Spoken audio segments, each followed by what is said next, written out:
Hello everyone and welcome back to something new, or I guess welcome back to the channel, but this is going to be something new. This is like the third time I've tried recording a new Madden series for the channel in light of the collapse of the Cowboys franchise, which I'm still bummed out about. I'm still very upset about that we had to bid farewell, an early farewell to that Cowboys series, even though it was, I feel like, just starting to hit a stride. But it's okay, because when one ends, the show must go on, we must move on to another, and we are moving on. We're moving on to Madden 2005, still on the PS2. I did kind of debate. I kicked around all weekend whether or not I wanted to go to next gen, just to my PS3 or not. I recorded some. Didn't really like the prospects of that series. I didn't feel like it was very native to my channel, at least what we were doing right now. I still felt like some of the older Maddens maybe had a little bit more mileage to go before we officially, try something else newer. So the Raiders,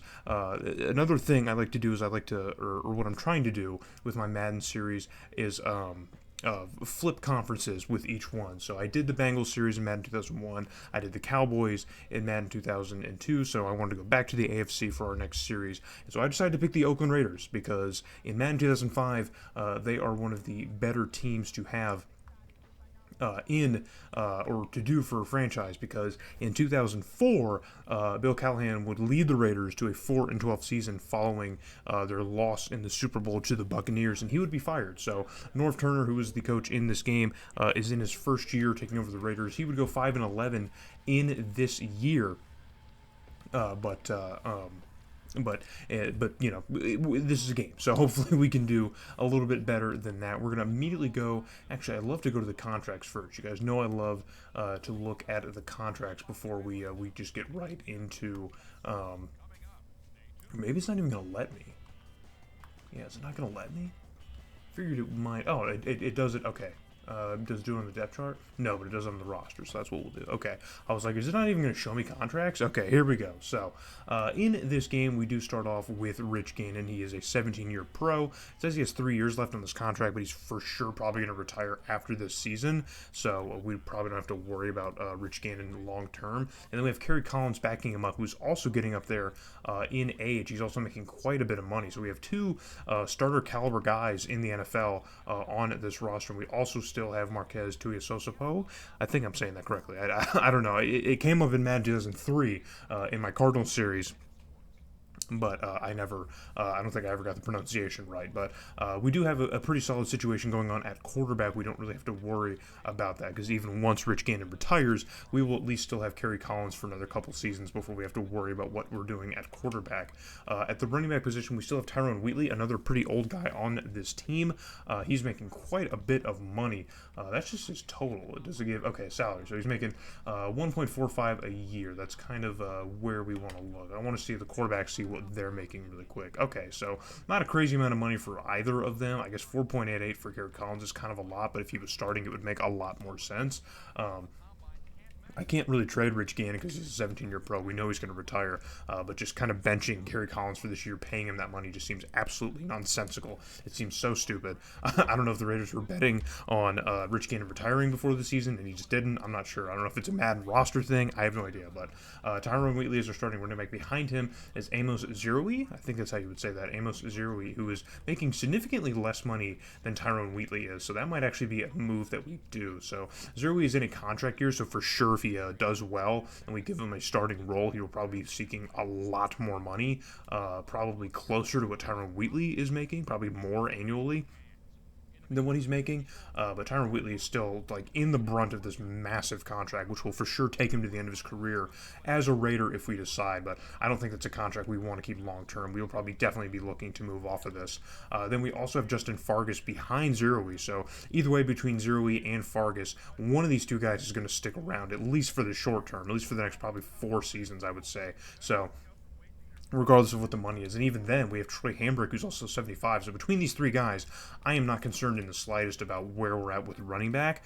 We definitely need to get better there, but one of these three guys will pan out and at least get a little bit better after the first season or so. I'm confident in that. So at fullback, we have Zach Crockett, who's really good. Not that we necessarily need him. He's on a massive contract, too, man. 6 years, totaling $11.66 million. So it's not a lot a year annually, so it's not like a huge deal. And just pay attention to the cap cap room. I'm just now looking up at the cap room. We don't have a lot of cap space, so moving guys like Tyrone Wheatley's probably in the cards for sure. So, all right, receiving core is another big one. So, Jerry Rice is a 19-year pro, and he's still in this game. So one of the big things, the reason I mean, not avoided. I mean, I'm still pretty early on in this, but one of the reasons I've kind of shied away from trying to do the Raiders in these early Madden games is because some of their old vets from that Super Bowl run in the early 2000s, or those teams, hang around a lot longer than they should. So like, I want to wait for that cutoff when, like, oh, they're all gone and the Raiders are just bad. But,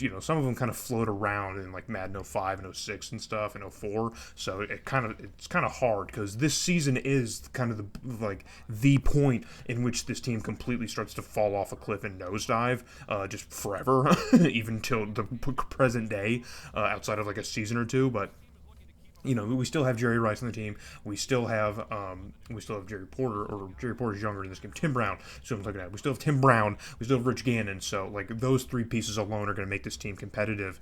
But they're all going to leave. So for the season, that's kind of skewing how we approach the next season or two. So the first year's not really going to be a wash because we might even be like good enough to compete in it. But as far as like building the team for the future goes, that's probably going to be like this first season's really we're gonna have to kind of get our way through it before we can even really get into that. But Jerry Rice is a 19-year pro. He still has 5 years left on this deal, which is absolutely absurd. He's definitely not going to make it past this year. Jerry Porter is our top receiver, who's making some cheap money. We still have 2 years with him on at this cheap deal, which is great. But when he's set to get re-signed in a couple seasons, that's going to be absolutely killer. We're going to have to give him a ton of money. I'm fine with that. I think he's a piece that we probably should be building around. And then Tim Brown is another player who we can probably expect to retire either after the season or after another season. But between him and Jerry Rice, there's 10 years left on these almost $60 million in contracts. So they're both making a little over $4 million. And so it's money that we need off. That could be $8 million a year that we're just losing once both of these guys retire. So, but after Tim Brown, it's a complete fall off here to Chris Cole, who's a young receiver, but he's not really panning out. He's only got a year left on this deal. He might be re-signed just for some depth, but we definitely need to get better at the receiver position because we are anticipating 2 of our top 3 guys to be gone. So, and after that, there's not really anything else on the depth chart in the receiving core that's worth mentioning. So at tight end, we have Teo Johnson, who's pretty solid, but we also have Doug Jolly behind him. So both of these guys are young too, so we definitely don't need both of them, so we'll probably see which one is stronger. There might be a position battle in this game to decide who's going to start between the two of them, and then whichever one doesn't, we'll probably be looking to move. Jolly is a little bit older than Johnson is, so Jolly might already kind of be on the way out, but that might be an area where we save some money. And then also Roland Williams is making a considerable amount of money being a 74 overall third string who is not going to see the field this year, outside of maybe some different formations or barring an injury. He probably won't see the field, and he's making quite a bit of money. So I don't hate having a nice backup behind, but we don't, especially at tight end, we don't need that. So that's some money that we could lose. At left tackle, we have Robert Gallery, who's a rookie, and he's making a ton of money. What a massive rookie deal that this dude signed. Holy Lord. $6.41 million. Well, he's already in 83, so it looks like we're definitely probably going to get that money out of him, so I'm not worried about that, but that is a ton of money, man, wrapped up at that position. So Barry Sims is our left guard here. He's a 5-year pro, and he's also making a significant amount of money, but you are, going to pay. You are definitely going to pay for that kind of production. So Frank Middleton, it may just be crazy. Well, no. Frank Middleton is a little bit older, so maybe he's not the guy we keep. Maybe he's a guy that we have to move on from, but he's hardly making any money. So it seems very odd to have an 86 overall as your backup left guard that you're not even using. That just bothers me, man. I feel like there's something to do here with this position, but having a 90 overall guard isn't really something you bark at, even for that money, you know what I mean? And if Middleton were to resign with this team, he'd probably be looking for something close to what Sims is making. So that probably is a position that we just kind of leave alone, despite being so loaded at it. On the center position, we have Barrett Robbins, who's going to be our starting center. He's got 2 years left on this deal, worth $6 million. He's making $2.10 a year. That's a nice deal for him, man. A 9-year veteran. In 2 years, it might be a little bit too difficult to try and keep him around. He might be too old to keep around, but for now, we're not going to have to really worry about it. And then we have Jake Grove, a rookie, behind him. So depending on how training camps and stuff go with Grove, that might be this might be a pretty solid situation here. So maybe after the 2 seasons when Robbins leaves the team, or we can't bring him back because of the money, Grove might be in a good enough position to take over. We might prioritize maybe trying to do something with him in the camps. Who knows? But at right guard, we have Ron Stone starting for a season, 91 overall. He is getting up there in age as well at an 11-year pro. We might get a couple more seasons out of him. He might finish this contract. I'm not entirely sure, but it's pretty inexpensive. But behind him, we have Mo Collins, who is kind of one of the bigger pieces of this team, making a humongous amount of money. So we have so much depth on the offensive line. The offensive line in general is great on this team. I don't know how this team only won 5 games, man. They are loaded in a lot of places. But, I mean, yeah, dude, to be this loaded and not have and just have all this money tied up is weird, man. It's just very, very weird. So I don't know what to do with the right guard position, because there's definitely, I mean, it's not like the left guard position where, like, you know, one guy's making a lot of money and another one's not making really any money.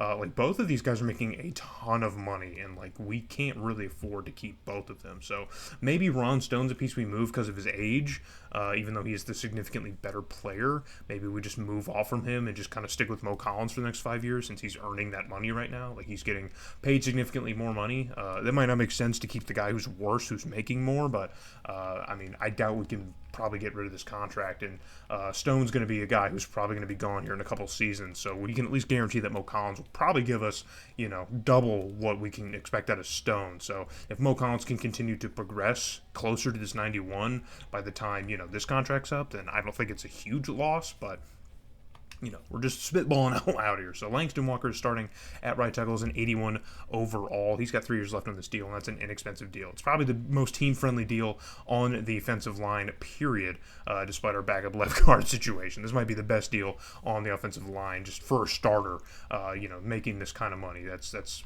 not offensive to me. I'm okay with that. And he's young, too, so he's only a 2-year pro. He's got 3 years left to continue to develop on this kind of money. So I'm excited to see what that turns into. But the offensive line is completely set. I don't think there's any problem. We obviously have Warren Sapp here. He's a 9-year pro. He's on the 7-year deal, worth a gajillion dollars. It's actually not a lot a year, which is the bonus a guarantee money? I've never understood what the bonus money is in these kind of middle 2000 Madden games, but I guess I will figure it out. But we also have Bobby Hamilton behind him, who's not bad either. He's not making any money, so I don't think he's really worth getting rid of for cap saving purposes. I don't think there's really any point to that. We'll just keep him around. But Warren Sapp, that might be an interesting thing to look at maybe in a couple of years, because maybe once he gets over that 10-year mark, it might be time to start considering our options, with saving the money by moving him.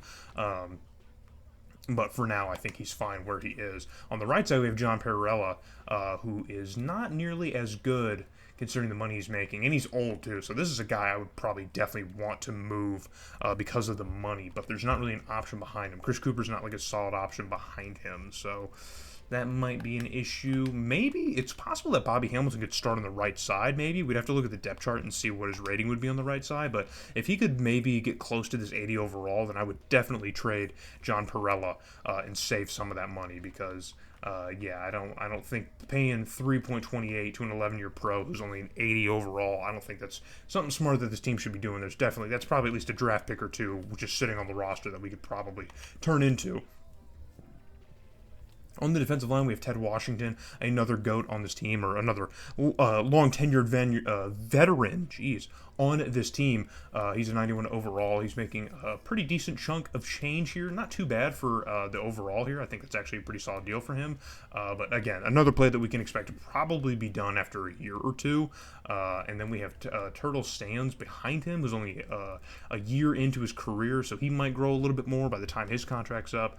But then DeLawrence, what a crazy name. DeLawrence Grant is probably not much here to really look at. So defensive tackle position is definitely the first area of need I'm seeing that's like probably need to immediately fix and address this. So because we're probably going to lose Ted Washington to retirement in a year or two, and then these guys are probably not going to stick it to replace him. So definitely got to look there. Travion Smith is our starting left outside linebacker. He's on a very cheap deal, and then behind him we have Tyler Brayton, who's a 1-year pro, probably on his rookie deal as well. He's making more money than Smith is, but it's still not that much. So I think we're okay in that regard, and they're both kind of here for the same amount of time. So maybe these guys, through progression and stuff, will probably get better over time, but because of the contract lengths, there's not really much to look at or deal with there. Maybe there's a trade there in the future. Who knows? At the middle linebacker position, we have Napoleon Harris, who's a young guy, 87 overall, making great money. This is great. This is probably the best position I've seen in terms of value overall and just like age. Like Napoleon Harris is the perfect guy to have on this team right now. And Danny Clark and Dwayne Rudd are not anything to wave a stick at either. Both these guys are pretty inexpensive, good pieces. One of these guys is probably going to move here, save us some money, and get us some picks. Maybe Dwayne Rudd, because he's making a little bit more than Clark is, and he's worse, and we could probably get like a 5th or 6th for him, I would imagine. Maybe even more, who knows, because he might be able to develop a lot more. He's a 7-year pro. Yeah, we definitely don't need Dwayne Rudd on this team, so pencil that down. And then, the right outside linebacker position is rough. This might be another situation where maybe if one of these guys in the middle might be able to start there, that might be what we do, because 71 overall on the right side is not going to work, dude. It's just not going to work. So defensive line and right outside linebacker seem to be the two areas of immediate need that we're going to be focused on. At cornerback, we have Charles Woodson, who, obviously another GOAT on the team, Charles Woodson, who's actually fairly young in this game. He's not super old, so we might still have a good long while with him, but he's only got a year left on this deal, and re-signing him at a 93 overall is probably going to be way more than we can afford to do after this first season, so we might actually be saying goodbye to Charles Woodson after the season. Philip Buchanan behind him, though, is a good situation here. He's only making $1.41 a year for the next 4 years, and he's an 86 already. And then we have Denard Walker, who's here for 5 more years. So the DB situation is not one that we really need to worry about. Then we have a very young Nnamdi Asomugha on the team as well, another Raiders GOAT here. So, and he's on a nice rookie deal. So actually, DB I think is fine.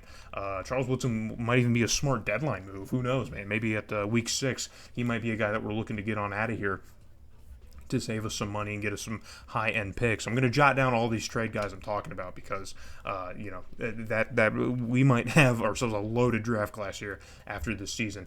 Rod Woodson, one of the other few OGs on this team here, 17-year pro. We're probably saying goodbye to him after this season. Yeah, he's probably just about gone when this year is done. And then Ray Buchanan, another old player on this team, but he's probably at least going to be here for another season. We can probably expect to have Buchanan, but we're probably definitely going to have the most retirements in the NFL after the season, for sure. We're probably going to at least have 5 or 6 guys retired on us, and we're going to be looking in a lot of places to replace them. So, but for this year, they should be okay. And then at strong safety, a little bit worse of a situation. Derek Gibson isn't terrible. He's not making a ton of money either, so I think it's fine for now. He's still young, so that'll probably progress at least a little bit more. And then Schwagert. Geez, there's a lot of confusing names on this team. He is a rookie, and he's not making hardly any money, and he's got 4 years, so I don't know. He's good depth. We don't have to worry outside of that. And then, we have Seabass as our kicker, a young Seabass, so we're going to try and keep him around as much as possible. He's only got a year left on his deal. I think regardless of what he asks for, we're just going to keep him because I've had to figure out kicker in every single franchise mode I've done in Madden so far on the channel, and this is a team that I know we don't have to if we just keep Sebastian Janikowski around, so that's definitely what we're going to aim to do. And then if Shane Lechler, another GOAT on the team here, one of the best players on the team. I think he is, in overall, in this game at least, but he's the punter, and we're going to keep him around for as long as possible. But that is the very long and extensive look at the roster. I think I get slower and slower at that every year. The next thing we, of course, have to do is look through training camp, and I'm probably just going to sim through it and just forego some of the overall points here.